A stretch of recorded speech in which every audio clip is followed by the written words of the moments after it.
Hello student, welcome back to my channel Samrat academy. Student, जितने बच्चे class 10th में हैं और इंग्लिश का पेपर जितने बच्चे 7 मार्च को देने वाले उनके लिए वीडियो सबसे ज्यादा इंपॉर्टेंट है मेरे प्यार। जो आज मैं आप लोगों को इंग्लिश का एक ऐसा वायरल पेपर बताने वाला हूं जो कि 100% आपके एग्जाम में बनेंगे 7 मार्च को। कोड आप नोट कर लो, 817 एचएच कोड है मेरे प्यार बच्चों। पूरा का पूरा सोल्यूशन बताने वाला हूं और सबसे अच्छी बात यह है कि इसका पूरा का पूरा सोल्यूशन मैंने बोर्ड एग्जाम की कॉपी पे लिख के लेके आया है, ताकि आपको ये मालूम चल जाए कि इंग्लिश की कॉपी कैसे लिखते भी हैं और ये पेपर भी आप लोगों का तैयार हो जाएगा। आप लोगों को एडमिट कार्ड लेके जाना है, रोल नंबर और नेम यहाँ पे सही से डाल लीजिएगा। और इस पेपर का जो पूरा का पूरा मार्क्स है, मैक्सिमम मार्क्स 70 नंबर का है, 70 नंबर का ये पेपर है। और इस पेपर को जो हल करने का टाइम है वो 3 आवर्स 15 मिनट्स दिया हुआ है। नीचे जब पढ़ोगे तो यहाँ पे नोट दिया गया है। नोट में पहला नोट बोला है कि the first 15 minutes are allotted only the reading the question paper. मतलब शुरू के 15 मिनट आपको दिए जाएंगे इस क्वेश्चन पेपर को रीडिंग करने के लिए। बाकी 3 आवर्स में इस क्वेश्चन पेपर को सॉल्व करना होगा। इसके बाद दूसरा नोट है कि this question paper is divided into 2 section. मतलब यह क्वेश्चन पेपर जो है 2 सेक्शन में डिवाइड है, 2 सेक्शन में यह बटा हुआ है। जिसमें से सबसे पहले आएगा सेक्शन ए। सेक्शन ए में contains multiple choice question. Candidate have to choose the correct option and fill the answer in OMR sheet. कह रहा है सेक्शन ए में मल्टीपल चॉइस क्वेश्चन रहेगा और कैंडिडेट को चूज करना होगा कि चारों ऑप्शन में से कौन सा ऑप्शन सही है और उनका आंसर आपको ओएमआर शीट पे देना होगा। ठीक है, समझ में आ गया आप लोगों को। चलिए आगे देखते हैं। इसके बाद है आप लोगों का चौथा, कह रहा है कि section B contains descriptive answer type question. मतलब सेक्शन बी में जो है डिस्क्रिप्टिव आंसर टाइप क्वेश्चन रहेंगे। ठीक है, कितने नंबर के लिए? 50 नंबर के लिए। इसके बाद पांचवा है कि ऑल क्वेश्चन आर कंपलसरी। मतलब सारे क्वेश्चन करना जो है वो क्या है? कंपलसरी है। इसके बाद है 6 कि marks are indicate agents question. मतलब हर एक क्वेश्चन के आगे मार्क्स एजेंट किया रहेगा, बताया गया होगा कि वो प्रश्न 1 नंबर का है, कि 2 मार्क्स का है, कि 3 मार्क्स का है, कि 4 मार्क्स का है। ठीक है, हर एक प्रश्न के आगे लिखा हुआ मिलेगा। देखिए पेपर आप लोगों का यहां से स्टार्ट होगा। सबसे पहले आएगा आप लोगों का सेक्शन ए, और सेक्शन ए में जो है वो 20 मार्क्स का मल्टीपल चॉइस क्वेश्चन रहेगा। ठीक है, देखिए बोला है यहाँ पे कि क्वेश्चन 1 से लेकर 3 तक अगर आपको सॉल्व करना है तो बोला है यहाँ पे कि read the following passage carefully and answer the question that follow choosing the correct option. कह रहा है कि अगर क्वेश्चन 1 से लेकर 3 तक सॉल्व करना है तो पैसेज दिया गया है। यह पैसेज, इस पैसेज को आपको पढ़ना है। ठीक है, तो मेरे प्यारों जो पैसेज क्या है कि when we winter New York your harbour the first things we see is Statue of Liberty. ठीक है, मतलब ये आप लोगों का पैसेज है और इस पैसेज के नीचे आप लोगों के 3 प्रश्न हैं। तीनों प्रश्नों का उत्तर इन पैसेजों में से देना होगा। देखिए यहां तक पैसेज है। पैसेज यहाँ पे आप लोगों का क्या हुआ है? समाप्त हुआ है। और पैसेज के नीचे पहले हम लोग क्वेश्चंस को पढ़ेंगे। देखिए मेरे प्यारे बच्चों, क्वेश्चंस क्या है। क्वेश्चन, पहला क्वेश्चन यहाँ पे पूछा है मेरे प्यारे बच्चों कि when we enter New York harbour the first things we see is. कहने का मतलब है मेरे प्यारे बच्चों कि जब हम न्यूयॉर्क बंदरगाह में प्रवेश करते हैं तो पहली चीज हम क्या देखते हैं? कह रहा है कि व्हेन वी विंटर, जब हम इंटर मतलब प्रवेश करते हैं न्यूयॉर्क में, हार्बर मतलब बंदरगाह में, तो द फर्स्ट थिंग्स, पहली चीज, वी सीज, हम देखते हैं। क्या देखते हैं? तो जब हम न्यूयॉर्क बंदरगाह में पहुंचते हैं तो सबसे पहले हम लोग क्या देखते हैं? तो इसका आंसर देखिए 4 ऑप्शन दिया हुआ है। ऑप्शन पहला, option B, option C, option D. तो इसका आंसर कहां से मिलेगा मेरे प्यारे बच्चों? तो पैसेज में से मिलेगा। देखिए पैसेज पढ़ोगे तुरंत आंसर आपको मालूम चल जाएगा। चलिए पैसेज पढ़ते हैं। तो देखिए पहले पैसेज जब आप पढ़ोगे तो बोला है कि व्हेन वी इंटर, जब हम इंटर करते हैं न्यूयॉर्क हार्बर में, न्यूयॉर्क के बंदरगाह में, तो द फर्स्ट थिंग्स, हम पहली वस्तु देखते हैं कि we see is the Statue of Liberty. Statue of Liberty को देखते हैं, मतलब स्वतंत्रता की प्रतिमा को देखते हैं। तो आंसर मिल गया कि नहीं? कि जब हम न्यूयॉर्क के बंदरगाह में पहुंचते हैं सबसे पहले क्या देखते हैं? तो स्टैचू ऑफ लिबर्टी देखते हैं। चलिए देखते हैं ऑप्शन में दिया है। तो मेरे प्यार बच्चों देखिए सी वाला ऑप्शन दिख गया कि नहीं? The Statue of liberty. तो मेरे प्यार बिल्कुल आसान है। आप बस पैसेज को पढ़ोगे, आंसर आपको मिलता चला जाएगा। देखिए मैं खुद आपको ढूंढ के दिखा दूंगा। दूसरा प्रश्न पढ़ते हैं। देखिए दूसरा प्रश्न भी उसी तरह हल करेंगे। क्या बोला है दूसरा प्रश्न मेरे प्यार बच्चों कि the Statue of liberty was a gift from the people of. कह रहा है कि स्वतंत्रता की प्रतिमा लोगों के लिए एक उपहार थी। किन लोगों के लिए एक उपहार थी? फ्रांस के लोगों के लिए, कि जापान के, कि ग्रीस के, कि इंग्लैंड के लिए? तो इसका भी आंसर उसी पैसेज में से मिल जाएगा। चलिए ढूंढ के दिखाता हूं। तो पैसेज देखिए, पैसेज जब हम पढ़ेंगे तो खुद मालूम चल जाएगा। यहां पे देखिए मिल गया कि नहीं आप लोगों को? बोला है कि the Statue of liberty was gift from the people of France. वही क्वेश्चन तो पूछा है। देखिए क्वेश्चन वही पूछा था कि द स्टैचू ऑफ लिबर्टी, स्वतंत्रता की प्रतिमा, was a gift from the people of, किन लोगों के लिए उपहार थी? तो मेरे प्यारे बच्चों देखिए, the statue of liberty was a gift from the people of France, France के लोगों के लिए की उपहार थी। तो सिंपल जवाब क्या हो जाएगा मेरे प्यारे बच्चों? फ्रांस, और ए वाला ऑप्शन जो होगा बिल्कुल राइट आंसर हो जाएगा। बताइए कोई दिक्कत हो रहा है आप लोगों को? रट्टा नहीं मरवा रहा हूं, कंसेप्ट सिखा रहा हूं। देखिए कंसेप्ट से आप कभी भूल नहीं पाओगे, इस पेपर में 70 में 70 नंबर लेकर आओगे। ठीक है, चलिए ये नहीं कह रहा हूं कि आप याद कर लो, उसको ढूंढने का तरीका बता रहा हूं मैं आप लोगों को। तीसरा प्रश्न, इसको भी हम लोग अच्छे तरीके से कर देंगे। तीसरा प्रश्न क्या है मेरे प्यारे बच्चों? क्वेश्चन कि बोला है कि द स्टेच्यू ऑफ लिबर्टी पर्सोनिफाइज, ठीक है, कहने का मतलब मेरे प्यारे बच्चों कि स्टेच्यू ऑफ लिबर्टी व्यक्तित्व का प्रतीक है। ठीक है, किस व्यक्तित्व का प्रतीक है मेरे प्यारे बच्चों? तो देखिए इस प्रश्न का भी उत्तर हम लोग उसी में ढूंढेंगे। सबसे पहले हम देख लेंगे पर्सोनिफाइज कहीं दिया है कि नहीं मेरे प्यारे बच्चों। तो पर्सोनिफाइज को हम लोग क्या करेंगे, इस पैसेज में मेरे प्यारे बच्चों हम लोग क्या करेंगे, ढूंढेंगे। तो देखिए यहाँ पे लिखा है कि वन हु पर्सोनिफाइज, देखिए लिखा है कि नहीं, one who personifies not only the majestic Greek goddess of past but also the working man and women of the present. ठीक है, अब यहां पे दोनों आंसर आपको देखने को मिला है। एक तो बोला है कि the majestic Greek goddess of the past, ये भी दिया है, और उसी में working man women the parents, ये भी दिया, दोनों दिया। देखिए दोनों दिया है कि नहीं? एक तो दिया है कि the majestic Greek goddess of the past, पहला वाला ऑप्शन, लेकिन बोला है कि बट, लेकिन आल्सो द वर्किंग है, हमेशा काम करता है working man and women of the present पे, मतलब वर्तमान समय के कामकाजी पुरुष और महिलाओं पे। और यह जो है आप लोगों का कि द मेजेस्टिक ग्रीक गोडेस, ठीक है, ऑफ द पास्ट, मतलब कि अतीत की जो राजसी यूनानी देवियां थी उनके लिए। तो दोनों ऑप्शन में है, तो दोनों ही सही होंगे। ऑप्शन ए वाला भी सही होगा, बी वाला भी सही होगा। तो चारों ऑप्शन में से कौन सा सही होगा? तो ए बी, तो दोनों सही है। सी वाला ऑप्शन ने दिया है। एक ऑप्शन डी आपको दिया होगा, जो बोला होगा कि बोथ ए और दोनों, देखिए बोला है ना डी वाला ऑप्शन कि बोथ ए और बी दोनों सही है, इसलिए डी वाला ऑप्शन ही क्या होगा, बिल्कुल राइट आंसर होगा। क्योंकि पहला वाला भी ऑप्शन सही हो रहा था और दूसरा वाला भी ऑप्शन सही हो रहा था मेरे प्यारे बच्चों। तो है कि नहीं आसान, बिल्कुल कभी भूल नहीं पाओगे मेरे प्यारे बच्चों, और आराम से सारे क्वेश्चन का आंसर देकर चले आओगे। अगला प्रश्न देखिए क्या है। अब क्वेश्चन नंबर 4 से लेके 8 तक, क्वेश्चन नंबर 4 से लेके 8 तक अगर करना है तो उसमें बोला है मेरे प्यारे बच्चों कि choose the correct option to answer the following. कह रहा है कि 4 ऑप्शन में से चूज करना है, कौन सा ऑप्शन सही होगा। 5 प्रश्न है, 5 क्वेश्चन से 1 मार्क्स से हिसाब से 5 मार्क्स आपको दिए जाएंगे। देखिए क्वेश्चन नंबर 4 पढ़ते हैं, क्या बोला है। कह रहा है कि कंप्लीट द फॉलोइंग सेंटेंस, मतलब इस सेंटेंस को आपको क्या करना है मेरे प्यारे बच्चों, कंप्लीट करना है। क्या है, बोला है कि आई विल नॉट गो, बोला है कि I will not go his party. अब देखिए पार्टी के यहाँ पे आप लोगों का एक गैप दिया है, यहाँ पे मिस स्पेल्ड है, लेकिन यहाँ पे गैप दिया रहेगा और इसी में भरना होगा कि I will not go his party, his invite me. अब इस गैप में फिल इन द ब्लैंक्स में क्या भरा जाएगा, अनटिल भरा जाएगा कि इफ भरा जाएगा कि अनलेस भरा जाएगा कि बट भरा जाएगा। मेरे प्यारों चो कह रहा है कि I will not go his party, कह रहा है कि जब I will not go his party, मैं उस पार्टी में नहीं जाऊंगा, ही इनवाइट मी, जब तक वो मुझे बुलाएंगे नहीं। तो मेरे प्यारों चो मैं उस पार्टी में नहीं जाऊंगा जब तक वो मुझे बुलाएंगे नहीं। आपको मालूम है मेरे प्यारों चो कि अनटिल और अनलेस मेरे प्यारों बच्चों, ठीक है, अनटिल और अनलेस, इन दोनों में मेरे प्यारों बच्चों किसका प्रयोग करेंगे, अनटिल का प्रयोग करेंगे कि अनलेस, क्योंकि दोनों की मीनिंग वही होती है मेरे प्यारों बच्चों, जब तक की, ठीक है, जब तक नहीं, क्योंकि अनटिल मतलब ये होता है मेरे प्यारों बच्चों जब तक नहीं, ठीक है, ध्यान से समझिएगा। और अनलेस मतलब ये होता है मेरे प्यारों बच्चों जब तक नहीं। तो मेरे प्यारों बच्चों सेंस में तो यही आ रहा है आप लोगों का कि I will not go his party, कहने के मतलब कि जब तक वो मुझे नहीं बुलाएंगे मैं उनके पार्टी में नहीं जाऊंगा। तो यहाँ पे जब तक का ही सेंस निकल के आ रहा है, लेकिन दोनों में से कौन भरा जाएगा, अनटिल के अनलेस। तो अनटिल का प्रयोग मेरे प्यारे बच्चों टाइम के लिए किया जाता है, किसके लिए, टाइम के लिए किया जाता है। तो टाइम का प्रयोग तो यहाँ पे किया गया नहीं है, इसलिए हम लोग किसका प्रयोग करेंगे, अनलेस का प्रयोग करेंगे। समय की बात तो नहीं हो रही है यहाँ पे कोई, तो यहाँ अनलेस का प्रयोग करेंगे कि I will not go his party unless he invited me, मतलब कि जब तक वो मुझे नहीं बुलाएंगे मैं उनके पार्टी में नहीं जाऊंगा। ठीक है, चलिए कंसेप्ट समझ में आ गया।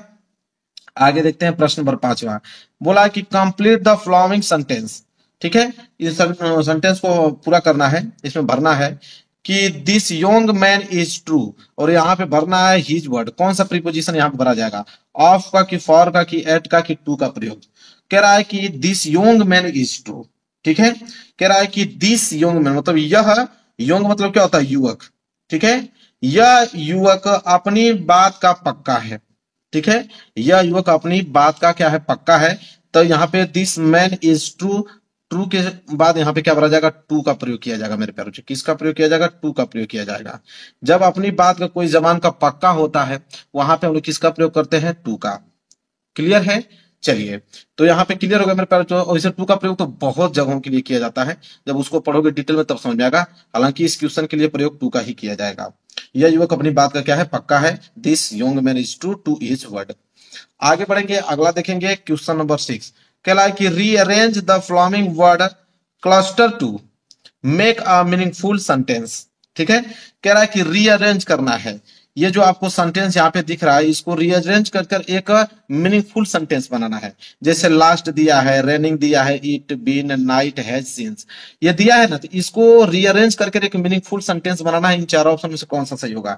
जब भी ये बनाने जा रहे हो मेरे प्यारों, एक रूल याद रखना है, जब भी रीअरेंज करने जा रहे हो तो सबसे पहले मेरे प्यारों सब्जेक्ट आता है। सब्जेक्ट के बाद मेरे प्यारों आपका आता है हेल्पिंग वर्ब। क्या आता है, हेल्पिंग वर्ब। हेल्पिंग वर्ब के बाद आता है आपका मेन वर्ब। मेन वर्ब के बाद आपका आता है ऑब्जेक्ट। ऑब्जेक्ट के बाद आता है मेरे प्यारों अदर वर्ड। ठीक है, इसी सेंस में हम लोग रीअरेंज करते हैं। सबसे पहले हम लोग सब्जेक्ट देखेंगे मेरे प्यारों। अच्छा, यहाँ पे ध्यान दीजिए, इसमें कैसे सबसे पहले हम लोग छाटेंगे। सबसे पहले आप मेन वर्ब देखिए, इसमें मेन वर्ब क्या है, तो मेन वर्ब यहाँ पे रेनिंग है, क्योंकि रेनिंग यहाँ पे जो मेरे प्यारे बच्चों है यह है वर्षा हो रही है। ठीक है, तो मेन वर्ब क्या है, यहाँ पे रेनिंग है, मेन वर्ब हो गया। और यहाँ पे हैज जो है मेरे प्यारे बच्चों वो हेल्पिंग वर्ब है, ये बात तो आप भी जानते हो। ठीक है, तो आप सब्जेक्ट क्या है मेरे प्यारे बच्चों, तो यहाँ पे सब्जेक्ट जो मेन वर्ब के बाद आ रहा है ईट। ये ईट जो है सब्जेक्ट का काम करेगा, तो ईट आपका सब्जेक्ट है। तो सबसे पहले तो मेरे प्यारों ईट आएगा, इतना कंफर्म मालूम चल गया ना। सबसे पहले क्या आएगा, ईट। तो ईट सबसे पहले, तो बी वाला ऑप्शन तो होगा नहीं क्योंकि यहाँ नाइट से स्टार्ट है। सी वाला भी ऑप्शन नहीं होगा क्योंकि यहाँ बीन से स्टार्ट है। दो ही ऑप्शन बचे, एक तो पहला वाला ऑप्शन बचा है, एक आपका चौथा वाला ऑप्शन बचा। तो ईट हो गया। ईट के बाद मेरे प्यारों सब्जेक्ट हमने लगा दिया। सब्जेक्ट के बाद क्या लगाएंगे, हेल्पिंग वर्ब। हेल्पिंग वर्ब क्या मेरे प्यारे बच्चों, हैज है। तो ईट के बाद हैज किस में है, इसमें है, क्योंकि ईट के बाद इसमें बीन है, बी ऑप्शन नहीं होगा, इसलिए डी वाला ऑप्शन बिल्कुल सही ऑप्शन हो जाएगा। तो it has been raining since last night. ठीक है, यह जो होगा मेरे प्यारों इस क्वेश्चन का राइट आंसर हो जाएगा। समझ में आ गया मेरे प्यारे बच्चों कि it has been raining since last night, मतलब कल रात से बारिश हो रही है। कल रात से बारिश हो रही है। डी वाला ऑप्शन जो होगा बिल्कुल राइट आंसर हो जाएगा। अब हमको नहीं लगता है कभी आप इसको भूल पाओगे। चलिए आगे देख लेते हैं। अगला है सातवां। सातवां है मेरे प्यारे बच्चों, कह रहा कि ही spent a lot of money on purchasing costly cloth. ठीक है, अब मेरे प्यारे बच्चों बोला है कि identify the word spent. Spent को बताना स्पेंट है क्या। मेरे प्यारों चो कह रहा है कि ही spent a lot of money of purchasing costly cloth, मतलब कि उन्होंने महंगे कपड़े खरीदने में बहुत पैसा जो है वो क्या किया, स्पेंड किया, खर्च किया। तो उन्होंने महंगे कपड़े खरीदने में बहुत पैसा खर्च किया, ये सेंटेंस का मीनिंग होगा। और यहाँ पे स्पेंट, जो स्पेंट आपको दिख रहा है, पूछा है कि ये स्पेंट है क्या। अब ऑप्शन पढ़ते हैं तब तो मालूम चलेगा। तो ऑप्शन में मेरे प्यारों बोला है कि नाउन है कि प्रोनाउन है कि वर्ब है कि एडवर्ब है। मेरे प्यारों आपको मालूम है कि स्पेंड, स्पेंड मतलब क्या होता है, स्पेंड मतलब होता है खर्च करना। तो जिसके लास्ट में ना आ जाता है वो वर्ब होता है। तो जाहिर सी बात है मेरे प्यारों वर्ब होगा। स्पेंड मतलब खर्च करना, और स्पेंड का जो सेकेंड फॉर्म होता है वो स्पेंट होता है। क्या होता है, स्पेंट, जो कि इस क्वेश्चन में पूछा था कि स्पेंट का मतलब क्या होगा। स्पेंट यहाँ पे क्या है, तो स्पेंट एक क्या है, वर्ब है, क्योंकि स्पेंट मतलब होता है खर्चा करना। ठीक है, खर्च करना। क्लियर है, तो वर्ब होगा मेरे प्यारे बच्चों। जिसके लास्ट में ना आ जाए समझ लेना वो वर्ब होगा। इसके बाद आठवां प्रश्न देखिए क्या है। आठवां है कि which of the following word is miss spelled, मतलब इन चारों ऑप्शनों में से कौन सा वर्ड जो है वह गलत है। तो प्रेयर की स्पेलिंग बिल्कुल सही है मेरे प्यारे बच्चों। मिस्चिव की स्पेलिंग, अटैच की स्पेलिंग भी सही है। ग्रामर की स्पेलिंग गलत है, क्योंकि यहाँ पे ई की जगह क्या होना चाहिए, ए होना चाहिए। ग्रामर की स्पेलिंग मेरे प्यारे बच्चों GRAMMAR होता है, यह होता है ग्रामर की स्पेलिंग। इसलिए मेरे प्यारे बच्चों यहाँ पे सी वाला ऑप्शन जो होगा बिल्कुल राइट आंसर होगा, क्योंकि यही वर्ड जो है वो मिस स्पेल्ड है। ठीक है, क्लियर है, समझ में आ रहा आप लोगों को। चलिए आगे बढ़ेंगे मेरे प्यारे बच्चों। अगला प्रश्न देखिए। अगला प्रश्न यहाँ पे है क्वेश्चन नंबर 9 to 10। तो क्वेश्चन नंबर 9 और 10 करना है, तो उसके लिए आप दिया है कि read the passage given below and answer the question that follow. मतलब क्वेश्चन नंबर 9 और 10 करना है तो इस पैसेज को पढ़ना पड़ेगा। यहां से लेके यहां तक ये पैसेज दिया है, इस पैसेज को पढ़ना पड़ेगा और इन्हीं पैसेजों में से इन क्वेश्चन का आंसर देना पड़ेगा। तो पैसेज नहीं पढ़ा जाता मेरे प्यारों को, डायरेक्ट क्वेश्चन पढ़ते हैं हम लोग। क्वेश्चन मेरे प्यारों को देखिए क्या है, क्वेश्चन नंबर 9। क्वेश्चन नंबर 9 है, बोला है कि Siddhartha Gautam wandered in search of enlightenment for. कह रहा है कि सिद्धार्थ गौतम जो है आत्मज्ञान की खोज में कितने समय तक भटकते रहे। तो सिद्धार्थ गौतम आत्मज्ञान की खोज में कितने वर्षों तक भटकते रहे। यहाँ पे ऑप्शन दिया 4 ईयर्स, 7 ईयर्स, 5 ईयर्स, 3 ईयर्स। इसका आंसर इसी में से मिलेगा आप लोगों को। देखिए बोला है कि he wander for 7 years and finally sat down under a peepal tree. तो यहाँ पे कितने वर्षों के लिए, देखिए ही वंडर फॉर 7 ईयर्स, 7 वर्षों के लिए वो भटकते रहे और आखिरकार एक पीपल की वृक्ष के पास बैठकर वो तब तक वहीं पे अपना ज्ञान प्राप्त करने लगे, अपना उद्देश्य भी वही उन्होंने दिया। तो कितना, 7 वर्षों के लिए ना, तो 7 वर्ष मतलब कि 7 ईयर्स। बी वाला ऑप्शन जो होगा बिल्कुल राइट आंसर हो जाएगा। बताइए कोई भी दिक्कत हो रहा है? इतना आसान है इन क्वेश्चनों को करना, क्या ही बताया जाए। इसके बाद मेरे प्यार बच्चों यहाँ पे 10वां प्रश्न बोला है कि Siddhartha Gautam got enlightenment sitting under. मतलब सिद्धार्थ गौतम जो है मेरे प्यार बच्चों यहीं पर बैठकर ज्ञान की प्राप्ति किया। मतलब कहां पर बैठकर, बनाना ट्री पे कि मैंगो ट्री पे कि पीपल ट्री पे कि एंड ऑक ट्री पे। तो यहीं पे खुद पहले ही लाइन बोला है कि he wander 7 years and finally set down under a peepal tree.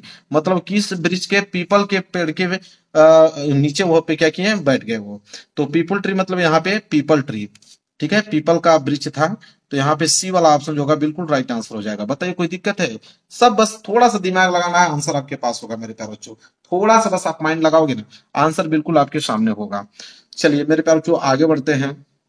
अगला प्रश्न देखिए, अगला प्रश्न है क्वेश्चन 11 से लेकर 13 तक, ठीक है। तो क्या बोला है कि based on your understanding of the prose lesson choose the correct option to answer the following question. 3 question है, तीनों क्वेश्चन का आंसर देने के लिए आपको एक प्रोज लेसन का चैप्टर का वहां पे क्वेश्चन पूछा जाएगा। जितने लोग प्रोज लेसन पढ़े रहेंगे वही उसका जवाब दे पाओगे। तो चलिए जितने लोगों ने प्रोज लेसन पढ़े होंगे वही उसका जवाब दे पाओगे मेरे प्यारे बच्चों। जैसे 11 क्वेश्चन देखिए क्या बोला है, बोला है कि विच quality of Lencho impressed of post master most. मतलब लेंचो की किस गुण ने पोस्ट मास्टर को सबसे अधिक प्रभावित किया। कौन सा उसका ऐसा गुण था कि जो पोस्ट मास्टर को अधिक प्रभावित किया, ठीक है। तो मेरे प्यारे बच्चों क्या है कि हिज फुलिशनेस, उसकी मूर्खता, कि his great faith in God, ईश्वर में उनकी गहरी आस्था, कि हिज सिंप्लिसिटी, उनकी उसकी सादगी, ठीक है, कि नन ऑफ इनमें से कोई नहीं। तो मेरे प्यारे बच्चों कौन सा ऐसा गुण था लेंचो का कि जो पोस्ट मास्टर को मेरे प्यारे बच्चों सबसे अधिक प्रभावित किया, वो था मेरे प्यारे बच्चों his great faith in God. मतलब ईश्वर में उनकी गहरी आस्था ही देखकर जो पोस्ट मास्टर था वो प्रभावित हो उठा। तो बी वाला ऑप्शन जो होगा मेरे प्यारे बच्चों बिल्कुल राइट आंसर हो जाएगा। क्लियर है, समझ में आ रहा आप लोगों को मेरे प्यारे बच्चों? कभी भूल नहीं पाओगे एग्जाम में जाकर, पूरे के पूरे आंसर करके आना 70 में 70 नंबर। 12वां प्रश्न देखिए क्या है, 12वां प्रश्न मेरे प्यारे बच्चों कि who is the author of the lesson his first flight. मतलब मेरे प्यारे बच्चों कि उनकी, देखिए हिज फर्स्ट फ्लाइट मतलब उनकी पहली उड़ान। तो उनकी पहली उड़ान पाठ के लेखक का नाम बताइए। तो इसमें कंसेप्ट थोड़ी है, याद होना चाहिए आपको, चैप्टर का नाम याद होना चाहिए, चैप्टर के लेखकों का नाम याद होना चाहिए। तो हिज फर्स्ट फ्लाइट, उनकी पहली उड़ान लेसन के ऑथर कौन थे, लेखक का नाम बताइए कौन थे मेरे प्यारे बच्चों। तो इसका राइट आंसर हो जाएगा मेरे प्यारे बच्चों बी वाला, lime of Flaherty. Lime of Flaherty मेरे प्यारे बच्चों बी वाला ऑप्शन जो होगा बिल्कुल राइट आंसर हो जाएगा। तो लेखक का नाम याद होना चाहिए आप लोगों को, ठीक है, हर एक चैप्टर का। आगे बात करेंगे, अगला प्रश्न देखिए, प्रश्न नंबर 13 क्या है। प्रश्न नंबर 13 है कि who had invited Rajveer to visit his home in upper Assam. मतलब राजवीर को ऊपरी असम स्थित अपने घर आने की निमंत्रण किसने दिया था, ठीक है। तो किसने दिया था मेरे प्यार बच्चों, राजवीर। कह रहा कि who had invite Rajveer, Rajveer को कौन इनवाइट किया, विजिट हिज होम अपर असम, अपर असम पे स्थित अपने घर आने के लिए कौन राजवीर को आमंत्रित किया, ठीक है। तो इसका राइट आंसर होगा प्रांजल। कितने लोगों ने चैप्टर पढ़ेंगे तभी तो उसका आंसर दे पाओगे। तो प्रांजल थे वो, बी वाला ऑप्शन जो है बिल्कुल राइट आंसर हो जाएगा। क्लियर है। आगे देखिए अगला प्रश्न बोला है कि क्वेश्चन नंबर 14 से लेकर 15 तक बोला है कि read the following extract and answer the question that follow. मतलब क्वेश्चन 14 और 15 का आंसर आपको देना है तो इस स्ट्रेक्ट को पढ़कर देना होगा। यहाँ पे स्ट्रेक्ट दिया हुआ है मेरे प्यारे बच्चों कि the fog comes one little cat feet it sit looking over harbour and city on silent haunches and then moves. ठीक है, अब इनको पढ़ लिया आपने और इसके नीचे प्रश्न दिए गए हैं और उनका उत्तर आपको देना होगा। क्वेश्चन नंबर 14 और 15 यहाँ पे दिख रहा है। चलिए देखते हैं। तो चलिए क्वेश्चन नंबर 14 देखते हैं मेरे प्यारे बच्चों। देखिए क्वेश्चन नंबर 14 क्या पूछा है। क्वेश्चन नंबर 14 पूछा है कि who is the poet of the poem written above. अब मेरे प्यारे बच्चों ये भी याद होना चाहिए कि इस कविता के कवि कौन है, मतलब उपयुक्त कविता जो अभी हमने कविता पढ़ा है स्टेट, उस कविता के कवि कौन है, तो उनका नाम आपको मालूम होना चाहिए मेरे प्यारे बच्चों। तो कार्ल सेंडबर्ग है। कौन है? कार्ल सेंडबर्ग है। ए वाला ऑप्शन जो है बिल्कुल राइट आंसर होगा। इसमें कोई कंसेप्ट नहीं चलेगा मेरे प्यारे बच्चों। आपको याद है तो इसका आंसर दे पाओगे, नहीं याद है तो वही नहीं आप लो पे मार दोगे कोई ना कोई। तो मेरे प्यारे बच्चों नाम याद होना चाहिए। तो उस चैप्टर का नाम कार्ल सेंडबर्ग है, उसके कवि। आगे अगर हम बात करते हैं क्वेश्चन नंबर 15, देखिए क्वेश्चन नंबर 15 क्या है मेरे प्यारे बच्चों। क्वेश्चन नंबर 15 बोला है कि द फोक कम्स, ठीक है, कि द फोक कम मतलब कोहरा जो है वो आता है। तो कोहरा कैसे आता है? अब देखिए यहाँ पे बोला है कि लाउडली, हैस्टली, स्लोली और यहाँ पे साइलेंटली। तो सी वाला ऑप्शन ही बिल्कुल राइट आंसर होगा। साइलेंटली मतलब धीरे से, कोहरा धीरे से आता है। अब आपको कहोगे कि इसका कंसेप्ट क्या है, देख लो। उस जो स्ट्रेक था उस स्ट्रेक में कहीं पे भी आपको लाउडली, हैस्टली, स्लोली देखने को नहीं मिलेगा। मैं दिखा देता हूं, वहां पे देखने को मिलेगा आपको साइलेंटली। देख लीजिए, देखिए यहाँ पे दिखा ही नहीं, यहाँ पे साइलेंट हॉचेस, ठीक है। तो साइलेंट आ गया मतलब कि कोहरा आता है, मतलब द फॉक्स कम, कोहरा आता है साइलेंटली, धीरे से आता है। तो इस तरह भी आप कॉन्सेप्ट बना के लिख पाओगे इसका आंसर। चलिए अगला क्वेश्चन देखते हैं। देखिए बोला है क्वेश्चन नंबर 16 से लेकर 20 तक। अब क्वेश्चन नंबर 16 से लेकर 20 तक उत्तर अगर आपको देना है तो बोला है कि based on your understanding of the lesson his book footprint without feet choose the correct option to answer the following question. अब जितने लोगों ने चैप्टर पढ़े होंगे वही इस प्रश्नों का उत्तर दे पाओगे। 5 प्रश्न है 5 नंबर के लिए। देखिए 16वां प्रश्न क्या है, 16 प्रश्न है। बोला है कि for how many days was Tricki given no food, मतलब ट्रिकी को कितने दिनों तक भोजन नहीं दिया गया। ट्रिकी को कितने दिनों तक भोजन नहीं दिया गया मेरे प्यारे बच्चों। तो जो लोग इस चैप्टर की समरी पढ़े होंगे वही इसका जवाब दे पाओगे। तो 2 डेज, 2 दिनों के लिए ट्रिकी को भोजन नहीं दिया गया। तो जो लोग इस चैप्टर की समरी पढ़े होंगे, इस कहानी को पढ़े होंगे, वही इस प्रश्न का उत्तर दे पाओगे। तो 2 डेज के लिए नहीं दिया गया। अब यहाँ पे देखते हैं 17 प्रश्न कि how old was Hari Singh when he met Anil. कह रहा है कि हरि सिंह कितने वर्ष का था जब अनिल से मिला। हरि सिंह की मुलाकात अनिल से कब हुई, कितने वर्षों का था तो मुलाकात हुआ। तो मेरे प्यारे बच्चों यहाँ पे जवाब होगा 15 ईयर्स। कितने वर्षों का था वह? 15 ईयर्स। क्लियर है, समझ में आ रहा है ना आप लोगों को। चलिए भूलिएगा मत मेरे प्यारे बच्चों, क्योंकि 70 में 70 नंबर सारे बच्चों का चाहिए। आगे देखते हैं क्वेश्चन नंबर 18 क्या है। बोला कि what was the evidence against Horace that got him arrested. ठीक है, कहने का मतलब मेरे प्यारे बच्चों होरेस के खिलाफ क्या सबूत थे जिसके कारण उसे गिरफ्तार किया गया। तो क्या सबूत थी कि उसके कारण उसे गिरफ्तार किया गया था। सबूत के तौर पे उसके हिज फिंगरप्रिंट थे। ठीक है, हिज फिंगरप्रिंट मतलब उसकी अंगुलियों के निशान थे, इसलिए उसे क्या किया गया, गिरफ्तार किया गया। क्लियर है मेरे प्यारे बच्चों। तो 18 का सी जो है इस प्रश्न का राइट आंसर हो जाएगा। आगे बढ़ेंगे, अगला प्रश्न देखेंगे मेरे प्यारे बच्चों। प्रश्न नंबर 19। प्रश्न नंबर 19 है कि select the correct option to answer the following Griffin was a. इसमें से सेलेक्ट करना है कि चारों ऑप्शन में से कौन सा ऑप्शन सही है। प्रश्न पूछा है कि Griffin was a, Griffin was a, Griffin थे, ठीक है, मतलब ग्रिफिन कौन है, मतलब ग्रिफिन एक था। ग्रिफिन क्या था? ब्रिलियंट साइंटिस्ट की लवलेस पर्सन की बोथ ए एंड बी की नॉन ऑफ दी। तो मेरे प्यारों जो सी वाला ऑप्शन सही होगा, बोथ ए एंड बी, मतलब ब्रिलियंट साइंटिस्ट भी थे, मतलब प्रतिभाशाली वैज्ञानिक भी थे, और लवलेस पर्सन भी थे, मतलब अराजक व्यक्ति भी थे। तो एक चीज और ट्रिक बताता हूं कि कभी भी ऑप्शन में अगर बोथ ए एंड बी दे दे तो आंख बंद करके ए और बी पे ही मार दीजिएगा, क्योंकि 98% केस में बोथ ए और बी दोनों सही होता है। अगर आंसर मालूम है तो कर दीजिएगा, नहीं मालूम है आप लोगों का आंसर तो बोथ ए एंड बी अगर ऑप्शन में कहीं दिख रहा है तो उस पर आप क्लिक कर देना। 98% केस में सही होता है। आगे अगर हम बात कर लेते हैं, अगला देख लीजिए 20 प्रश्न। 20 प्रश्न क्या है मेरे प्यारे बच्चों।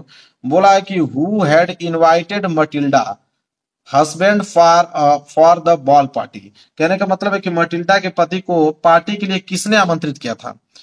हु हैड इनवाइट, कौन इनवाइट किया मटिल्डा के हस्बैंड को फॉर द बॉल पार्टी। ठीक है। मटिल्डा के पति को पार्टी के लिए किसने आमंत्रित किया? तो इन चारों ऑप्शन में से कौन सा ऑप्शन सही होगा मेरे प्यारे बच्चों? तो ये पढ़े रहोगे चैप्टर तभी तो आपको मालूम चलेगा। तो the minister of public instruction मतलब सार्वजनिक शिक्षा मंत्री जो थे उन्होंने इनवाइट किया था। तो 20वें का मतलब 20 के सी वाला ऑप्शन जो है बिल्कुल राइट आंसर हो जाएगा। तो 20 ऑब्जेक्टिव क्वेश्चन मेरे प्यारे बच्चों सेक्शन ए का मैंने पूरा अच्छे से पूरा का पूरा बता दिया। कोई डाउट मेरे प्यारे बच्चों यहां तक आप बताइए, कोई डाउट नहीं होना चाहिए। आगे बढ़ेंगे, अगला प्रश्न देखेंगे। देखिए अब स्टार्ट होगा आप लोगों का सेक्शन बी। यहां से सेक्शन बी स्टार्ट है और सेक्शन बी में सबसे पहले रीडिंग का पार्ट आएगा। और क्वेश्चन कितने नंबर का सेक्शन बी है? देखिए 50 मार्क्स का यहाँ पे आप लोगों का सेक्शन बी है। क्वेश्चन नंबर 21 यहां से स्टार्ट होगा। इसको आप लोगों को कॉपी पे लिखना होगा। बोला है कि read the passage carefully and answer the question given below. कह रहा है कि पैसेज को आपको ध्यानपूर्वक पढ़ना। देखिए पैसेज यहां तक मेरे प्यारे बच्चों, ठीक है, यहां से यहां तक पूरा पैसेज आपको दिख रहा है। इतना ही पैसेज नहीं है, पीछे भी पैसेज दिया गया है मेरे प्यारे बच्चों, उसको मैं आपको दिखाता हूं। ठीक है, यहां तक पैसेज है, मैं कह सकता हूं आपको दिखाता हूं। पैसेज यहां तक समाप्त है। ठीक है, यहां तक पैसेज आप लोगों का समाप्त हो गया। और इसके नीचे देखिए ए बी सी डी 4 प्रश्न हैं। और कितने कितने नंबर के लिए मेरे प्यारे बच्चों? 2 नंबर 2 नंबर 2 नंबर और 1 नंबर, 2 3 6 7 नंबर का प्रश्न है। और कितने प्रश्न है? 4 प्रश्न है। इन प्रश्नों का उत्तर आपको देना है।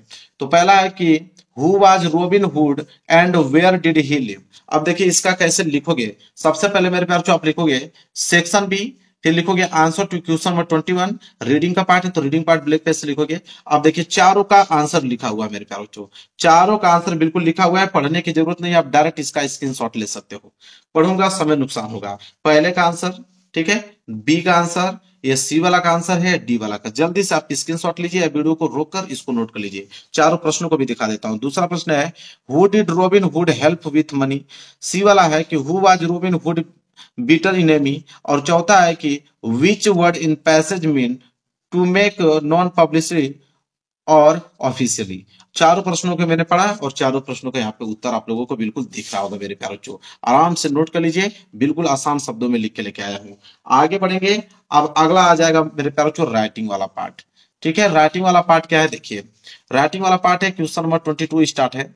बोला है कि write an application to health officer of your city requesting him to arrange for the cleanliness of your locality and spraying some insecticide to kill the mosquito. मतलब कि एक एप्लीकेशन लिखना है हेल्थ ऑफिसर के, आपके शहर के जो हेल्थ ऑफिसर हैं उनको एक एप्लीकेशन लिखना है कि आपके जो गांव की सफाई नहीं हुई है, जिससे मॉस्किटो मतलब मच्छरों के काटने से बीमारियां फैल रही हैं। ठीक है, उसके लिए आप लोगों को क्या लिखना है मेरे पास? एप्लीकेशन कि जल्दी से जल्दी गांव की सफाई हो पाए। अब इसको कैसे करोगे? देखिए 4 मार्क्स का है। अगर ये प्रश्न नहीं कर पाओगे तो और करके अथवा करके एक प्रश्न और दिया है कि अगर आप एप्लीकेशन नहीं लिख पाते हो तो आप लेटर लिख सकते हो कि write a letter to your father requesting him to send 1000 as you want to go on tour programmes arrange by your college and also the permission letter to participate in it. मतलब कि एक आप letter लिख दीजिए अपने पिता के यहाँ, 1000 रुपया का डिमांड कीजिए कि 1000 रुपया मुझे चाहिए, स्कूल द्वारा वहां पे प्रोग्राम फिक्स किया गया है घूमने के लिए, ठीक है, पार्टिसिपेट करने के लिए। तो या तो आप एप्लीकेशन लिखिए या तो आप लेटर लिखिए। मैं दोनों का आंसर आपको बताऊंगा। देखिए कैसे आप इसका आंसर लिखोगे मेरे प्यारे बच्चों। देखिए सबसे पहले हम लोग लिखेंगे answer to question number 22। Writing का पार्ट है, एप्लीकेशन लिख रहे हैं तो एप्लीकेशन लिखेंगे। ठीक है, अब देखिए यही वाला एप्लीकेशन है कि write an application to health officer. ठीक है, देखिए कितना बढ़िया से लिखा गया है। सबसे पहले आप एड्रेस लिखो फ्रॉम विनय पांडे, प्रयागराज उत्तर प्रदेश। ठीक है, डेट लिखोगे, फिर यहां से उनको लिखना प्रारंभ करोगे। दिख रहा है मेरे प्यारे बच्चों अच्छे से आप लोगों को? पूरा का पूरा आप लोगों को दिख रहा होगा। यहां से लिखोगे to the health officer Prayagraj Uttar Pradesh. Subject में लिखोगे किसके बारे में लिख रहे हो भाई? तो सब्जेक्ट में लिखोगे requesting for cleanness in locality and spraying insecticide to kill the mosquito. ठीक है, फिर इसके बाद यहाँ पे लिखना प्रारंभ करोगे रिस्पेक्टेड सर। फिर इसके बाद पूरा का पूरा अपना लिखोगे कि I am Vinay Pandey and I am residents of Prayagraj, Uttar Pradesh. There is no regular cleanings of garbage in our area. The residents for our locality and very much affected by the bad smell arising from the garbage. ठीक है, तो इसके बाद यहाँ पे last line लिखोगे कि there are more flies and mosquito bleeding over year which may case various disease therefore I requested to look in programme and to the needful. फिर thanking you your sincerely Vinay Pandey. बस इतना आप लोगों को लिखना है मेरे प्यारे बच्चों। आप लोगों को एप्लीकेशन ऐसे लिखना है। अगर एप्लीकेशन नहीं करना चाहते हो कोई दिक्कत नहीं है, इधर आप राइटिंग वाला पार्ट का लेटर कर सकते हो। अगर एप्लीकेशन नहीं करना चाहते हो एग्जाम में तो कोई दिक्कत नहीं है, आप आंसर टू क्वेश्चन नंबर 22 का और और मतलब अथवा वाला। अगर आप ये वाला 22 वाला क्वेश्चन नहीं करना चाहते हो तो अथवा करके यहाँ पे बोला है ना कि राइट एक लेटर लिखिए, ठीक है, अपने पिता के यहाँ 1000 डिमांड करना है अगर स्कूल के प्रोग्राम कहीं फिक्स किया गया उसको घूमने के लिए, ठीक है। तो देखो वही लिखा है कि आंसर टू क्वेश्चन नंबर 22 को, और राइटिंग वाला पार्ट लेटर। लेटर में सबसे पहले आप मेरे पास एड्रेस लिख देना, एड्रेस के बाद माय डियर फादर, इसके बाद पूरा का पूरा यहाँ पे आपको दिख रहा है मेरे पास, स्क्रीनशॉट ले लो, पूरा का पूरा आप लोगों को दिख रहा होगा, बिल्कुल पढ़ने की जरूरत नहीं है, स्क्रीनशॉट लेना, इसको नोट करना है। क्लियर है मेरे प्यार बच्चों? यहाँ तक अभी समाप्त नहीं हुआ है। इसके नीचे फिर क्या लिखोगे मेरे प्यार? इधर इसके बाद लिखना looking forward for your permission give my love to mother your loving sons Vaibhav. Clear है? चलिए आगे बढ़ेंगे। अब अगला प्रश्न है क्वेश्चन नंबर 23। क्वेश्चन नंबर 23 देखिए, कह रहा है कि write an article of your college, ठीक है, magazine in about 80 to 100 word in telling the student the best way to spend their vacation your basis of point given below, ठीक है, 6 marks का है। और इसके नीचे यहाँ पे आपको पॉइंट दिया गया है, कह रहा है कि going on pleasure trip, going to meet your cousin, learning swimming, practising some art like painting और सम म्यूजिकल, ठीक है, इंस्ट्रूमेंट। ये सारी चीजें उसमें होना चाहिए अगर आप मेरे प्यारे बच्चों आर्टिकल लिख रहे हो तो, ठीक है। तो 23 का देखिए इसका आंसर कैसे आप लिखोगे। सबसे पहले लिखोगे answer to question number 23 write और आर्टिकल। देखिए आर्टिकल पूरा का पूरा दिख रहा है आप लोगों को, ठीक है, जल्दी से आप स्क्रीनशॉट ले लो, पूरी की पूरी लाइन आर्टिकल है। इतना ही नहीं, पीछे भी लिखा गया है, मैं आपको दिखाता हूं, पहले इतना आपको ब्रेक करके अच्छे से आप नोट कर लीजिए। ऐसे ही आप लोगों को लिखना है, पेज भर जाए कोई दिक्कत नहीं है, पेज भर जाएगा तो आप पीछे लिख दीजिए, पेज अगर आपका भर गया तो कोई दिक्कत नहीं है, इधर आइए, ठीक है, दिख रहा है पूरा आप लोगों को, यहां तक है, यहां तक पहले आप स्क्रीनशॉट ले लीजिए, इसके नीचे भी मैं आप लोगों को दिखाता हूं कि यहां तक है, ठीक है। नोट कर लिया आपने आर्टिकल। अगर आप आर्टिकल नहीं लिखना चाहते हैं तो एक ऑप्शन और दिया है कि अगर आप आर्टिकल नहीं लिखना चाहते हैं तो बोला है कि write a paragraph in about 80 to 100 word in the importance of good manners in life on the basis of point given below. कह रहा है कि अगर आप आर्टिकल नहीं लिखना चाहते हैं तो पैराग्राफ लिख लीजिए, ठीक है। और यहाँ पे importance of good manner, a few example, their effect on our day to day life, ये सारी चीजें उसमें इंक्लूड होना चाहिए। तो देखिए इसका आंसर आप कैसे लिखोगे मेरे प्यारे बच्चों, देखिए इसका आंसर ऐसे लिखोगे आप। सबसे पहले लिखोगे आंसर टू क्वेश्चन नंबर 23 का और अथवा वाला, यहाँ पे लिखना पैराग्राफ, ठीक है, यहाँ लिखना आंसर, फिर लिखना यहाँ पे चालू करना अपना आंसर। यह पहला पेज आपको दिख रहा है, पूरा का पूरा पेज दिख रहा है, यहाँ से लेकर गुड से स्टार्ट है और कहाँ तक, मैनर तक, ठीक है, यहाँ तक है पूरा का पूरा, आप इसको पहले नोट कर लीजिए। क्लियर है? इसके बाद देखिए पूरा का पूरा एक ही पेज में है, पीछे नहीं है, बस इतना ही है, बस इतना ही आप लोगों को मेरे प्यारों से पैराग्राफ लिखना है, एक ही पेज में आ गया और आपको 6 मार्क्स यहाँ से आप लोगों को मिल जाएगा। जल्दी से आप इसको नोट कर लीजिए, बिल्कुल आसान शब्दों में लिख के लेकर आए हो मेरे प्यारों को। आगे बढ़ते हैं, अगला प्रश्न का उत्तर आप कैसे लिखोगे देखिए। अगला प्रश्न है क्वेश्चन नंबर 24। क्वेश्चन नंबर 24 क्या है देखिए, उसको देखते हैं। क्वेश्चन नंबर 24 ग्रामर वाला पार्ट है, ग्रामर यहाँ से स्टार्ट हो गया, तो लिखोगे answer to question number 24 grammar लिख देना, ठीक है। ग्रामर में देखिए 24 क्वेश्चन है, 24 का ए वाला है कि rewrite the following sentence by changing into indirect speech, मतलब इनडायरेक्ट स्पीच में चेंज करना है, 2 मार्क्स के लिए है। क्वेश्चन क्या है कि Rashmi said to the stranger what is your name and where do you live, इसको हमें कैसे में चेंज करना है, इनडायरेक्ट स्पीच में चेंज करना है, 2 मार्क्स मिलेगा। तो देखिए आंसर पहला क्या लिखा गया है कि Rashmi asked the stranger what his name was the where he lived, यह चेंज हो गया किसमें मेरे प्यारे बच्चों, इनडायरेक्ट स्पीच में चेंज हो गया।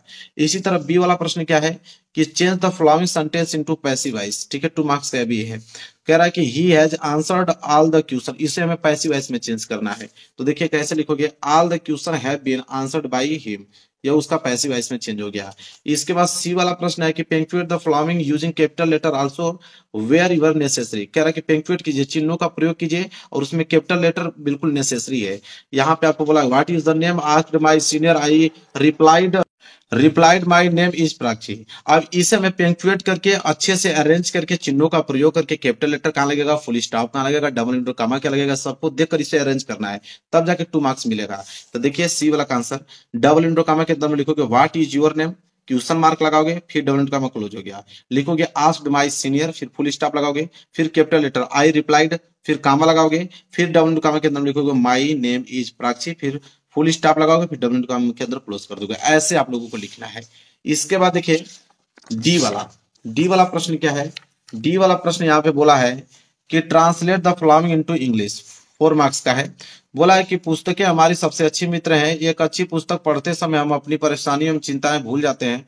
पुस्तकें हमें ज्ञान देने के साथ साथ चरित्र का निर्माण करती हैं। पुस्तकें हमें साहस एवं आशा का संचार भी करते हैं। अब इसे हमें ट्रांसलेट करना है इंग्लिश में, कितने नंबर के लिए? 4 मार्क्स के लिए। तो देखिए ट्रांसलेट बिल्कुल किया गया है। ट्रांसलेशन लिखिएगा कि books are our best friend, well reading a book we forget our problems and worries, books not only give me knowledge but also companionship and hope. ये उसका ट्रांसलेशन हो गया, ठीक है, इंग्लिश में। आगे बढ़ते हैं, अगला प्रश्न देखिए। प्रश्न नंबर क्या है? 25। प्रश्न नंबर 25 है, वहां से लिटरेचर वाला पार्ट स्टार्ट हो गया। 25 पे कि answer the following question in about 30 to 40 word etch. मतलब कि ये वाला दिया है, बोला है कि why did Nelson Mandela thanks international leader. इसका जवाब दीजिए। अगर ये नहीं करना चाहते तो अथवा करके दिया है कि what did Kisa Gotami learn from flicking of light. इन दोनों में से किसी एक का ही आंसर देना, लेकिन आंसर आपका 30 से 40 वर्ड में होना चाहिए, 3 मार्क्स मिलेगा। तो देखिए मैं दोनों का आंसर लिख के आया हूँ, यहाँ पे आपको पूरा का पूरा दिख रहा है। लिखोगे answer to question number 25 literature, फिर लिखना है यहाँ पे आंसर ए। एक आंसर मेरे प्यार बच्चों आप स्क्रीनशॉट ले लो, यहाँ से लेकर कहाँ तक है? लीडर्स तक है। पूरा का पूरा दिख रहा है मेरे प्यार बच्चों। बिल्कुल समय आप लोगों को गवाऊंगा नहीं पढ़ने के बाद, ये नहीं कि पढ़ूं एक बार फिर आप नोट करोगे, तुरंत आप स्क्रीनशॉट लीजिए, नोट कर लीजिए। इसके बाद है, अगर ए वाला नहीं करना चाहते हो और अथवा वाला करना चाहते हो, अथवा वाला क्या है मेरे प्यार बच्चों कि what did Kisa Gotami learn from the flicking of light, इसका भी आंसर है। अगर ये नहीं करना, ये वाला आसान लग रहा था, इसको याद कर लो कि किस्सा Gautami saw a flickering light of city and realized that people lives are similar of this light which right and the excitedness। देखिए यहां तक है मेरे प्यार बच्चों, यहां तक नोट कर लीजिए, क्लियर है। चलिए इसके बाद बी वाला प्रश्न है, 25 का बी वाला भी था। ये बी वाला कि why was young seagull afraid of flying. अगर ये नहीं करना चाहते तो और करके अथवा करके एक और दिया है कि how did Natalia react when she came to know that Lomov had come with a proposal of marriage. तो दोनों में से किसी एक का ही उत्तर देना है, मैं दोनों को बताऊंगा। देखिए ये बी वाला का है, शुरू वाला, ये वाला बी वाला, why was seagull why young seagull afraid of flying. इसका आंसर मेरे पास जो यहां से यहां तक है, ठीक है, यहां से स्टार्ट है, बस यहाँ तीन चार लाइन है, बस आप इसको नोट कर लीजिए। अगर अथवा वाला करना चाहते हो, ठीक है, और वाला अथवा करना चाहते हो तो देखिए यहाँ पे और डाल देना, इसके बाद उसका अथवा वाला है। मैं प्रश्न भी दिखा देता हूँ कि कौन वाला है। और वाला मतलब how did Natalia react when she came to know that Lomov had come with the proposal of marriage. इसका आंसर है मेरे प्यारे बच्चों ये वाला, ठीक है, यहाँ तक 3 लाइन्स का है, जल्दी से आप इसको नोट कर लीजिए, क्लियर है। चलिए अब आगे बढ़ेंगे, क्वेश्चन नंबर 26। देखिए क्वेश्चन नंबर 26 क्या है? क्वेश्चन नंबर 26 बोला यहाँ पे कि answer any of the following in about 60 word. 60 word में आंसर देना है, 4 नंबर के लिए मिलेगा। यहाँ पे आपका ए दिया है और बी, 2 प्रश्न है, ए और बी, दोनों में से कोई इसी एक का ही आंसर देना है। मैं दोनों को बताऊंगा। पहले ए का देखो, how did the rain change into disaster, how did it affect Lencho field. इसका आंसर कैसे लिखोगे? आंसर टू क्वेश्चन नंबर 26 का यहाँ पे लिखना आंसर ए। देखिए पूरा का पूरा दिख रहा है आप लोगों को, पूरा वर्ड आप लोगों को दिख रहा होगा, यहाँ तक है, इट से स्टार्ट है, अ हेल्पनेस तक यहाँ तक समाप्त है। ये पूरी की पूरी लाइन इसका आंसर है। जल्दी से आप इसका स्क्रीनशॉट ले लीजिए या वीडियो को रोक के इसे नोट कर लीजिए। इसके बाद अगर मेरे प्यारे बच्चों बी वाला का आंसर देखिए, अगर बी वाला करना चाहते हैं तो बी वाला कर सकते हो, ठीक है। बी वाला क्या है कि what did Rajveer see on the way during his car journey to, ठीक है, देखी बरी, ठीक है। इसका आंसर लिखना चाहते हो तो आंसर बी का यहाँ तक आंसर, ठीक है, दिख रहा है पूरा मेरे प्यारे बच्चों। जल्दी से आप इसका स्क्रीनशॉट ले लो, ऐसे ही आप लोगों के एग्जाम में लिख के आना है। इसके बाद अगला प्रश्न है, प्रश्न नंबर 27 है कि what type of life does Amanda wish for explain giving an example. 3 marks का। अगर ये वाला करना चाहते हो तो ये कर लो, या ये नहीं करना चाहते हो तो अथवा करके दिया है कि right 4 lines of any poem prescribed in your syllabus, do not copy the line given in this question paper. या तो 4 लाइन का पोएम लिख दीजिए जो इस प्रश्न पेपर में ना आया हो, ठीक है, कोई अलग से लिखना है, इस पेपर में जो ना आया उसके अलग से आप लोगों को लिखना है, या तो यह ऊपर वाला जवाब दे दो। तो पहले हम 27 का देखेंगे, लिखेंगे आंसर टू क्वेश्चन नंबर 27। देखिए 27 का यहाँ पे आंसर डालिएगा, पूरा का पूरा आंसर आप लोगों को दिख रहा होगा, यहाँ तक है मेरे प्यारे बच्चों। क्या था मेरे पास प्रश्न भी मैं पढ़ के सुना देता हूँ कि what type of life does Amanda wish for explain giving an example, ठीक है, उसका आंसर है, ठीक है, यहाँ तक नोट कर लीजिए। इसके बाद देखिए अगर आप 4 लाइन का पोएम लिखना चाहते हैं तो ये लिख सकते हैं कि आंसर टू क्वेश्चन नंबर 27 का और, ठीक है, 27 का और बोला है कि right 4 lines of any poem prescribed in your syllabus, not copy the lines given in the question paper. तो 4 लाइन्स का ये पोएम मेरे प्यारो बच्चों है। ठीक है, देखिए इसको नोट कर लीजिए, यहां तक क्लियर है, ये आप लोगों का पोएम है। चलिए आगे बढ़ेंगे अगले प्रश्न की तरफ। अगला प्रश्न क्या है, देखिए अगला प्रश्न है क्वेश्चन नंबर 28। ठीक है, अगला प्रश्न दिख रहा है आपको पूरा, क्वेश्चन नंबर 28 क्या है, चलिए उसको देखते हैं।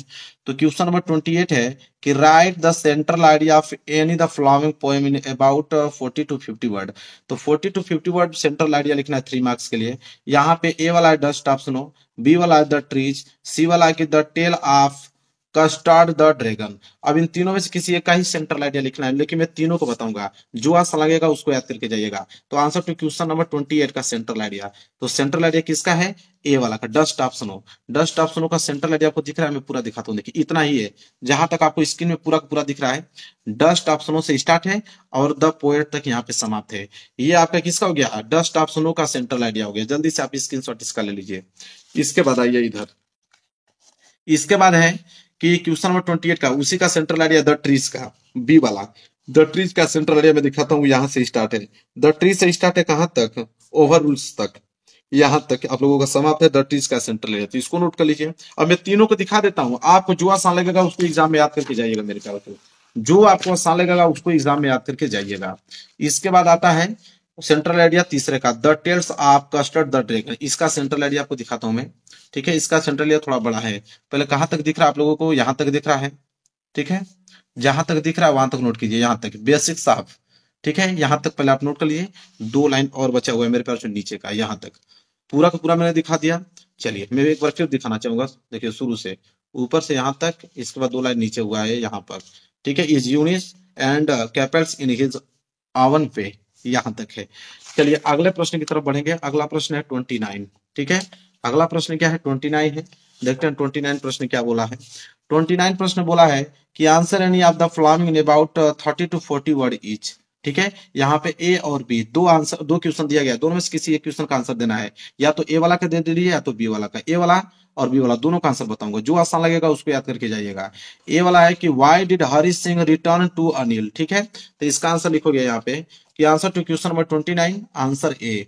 ठीक है, 3 लाइन्स का आंसर है, जल्दी से आप इसको नोट कर लीजिए। अगर आप बी वाला करना चाहते हो तो लिखोगे आंसर टू क्वेश्चन नंबर 29 का बी। ठीक है, बी वाला क्या है, बी वाला है कि वाई वाज एजुएबल confidence that Max would never return, यह है। इसका आंसर कैसे लिखोगे, देखिए इसका आंसर यहां से लेके यहां तक है, तो आप देख लो कि कौन सा आसान आपको लग रहा है। ऊपर वाला अगर आसान लग रहा है तो इसको करके आइएगा, बी वाला अगर आसान लग रहा है तो बी वाला करके आइएगा, कोई दिक्कत नहीं, नंबर आपको पूरे मिलेंगे, दोनों में से कोई एक ही आपको करना है। इसके बाद आगे आते हैं। ठीक है, इसके बाद आपको दिख रहा है पूरा, इसके बाद है 30 क्वेश्चन। 30वां क्वेश्चन क्या है, देखिए 30वां की answer any of the following about 60 word. 60 word में इसका आंसर देना है, 4 मार्क्स के लिए है। यहाँ पे ए दिया और यहाँ पे बी, दोनों में से किसी एक का ही आंसर देना है। मैं दोनों को बताऊंगा, पहले ए वाला देखिए कि why did Bholi at first agree to an unequal match, why did the she later reject the marriage. इसका आंसर अगर आपको करना होगा तो आंसर टू क्वेश्चन नंबर 30 डालोगे। यहाँ पे ए वाला का आंसर दिख रहा है मेरे प्यारों, यहाँ तक देखिए, ये आपका इंटरेस्टेड लिखा हुआ है। ठीक है, और यहाँ तक है मेरे प्यारों। ठीक है, यहाँ तक नोट कर लीजिए, ही वाज तक है। 4 लाइन का आंसर है, बिल्कुल आसान है, याद कर पाओगे। अगर ये नहीं करना चाहते हो, आपको लग रहा है कि मैं ये करना चाहूंगा कि how did a nursery book mother goose save the earth from a Martian invasion. ठीक है, इसका अगर आंसर देना चाहते हो तो देखिए इसका आंसर आप लिख सकते हो यहाँ पे, आंसर टू क्वेश्चन नंबर 30 का बी। ठीक है, आंसर आपको दिख रहा होगा पूरा का पूरा आंसर, यहां से लेकर मेरे पास यहाँ तक है। अब इस पूरे के पूरे क्वेश्चन पेपर का मैंने आंसर बता दिया मेरे पास। अगर आपको मेरे प्यारों को चाहिए कि 95% आप लोगों को इंग्लिश में, तो इस क्वेश्चन पेपर को पूरा का पूरा तैयार करना पड़ेगा। मेरे प्यारों वीडियो को लाइक कर देना, चैनल पर नए हो तो चैनल को जरूर सब्सक्राइब कर लेना। मिलेंगे एक प्यारे से नेक्स्ट वीडियो में, तब तक के लिए धन्यवाद।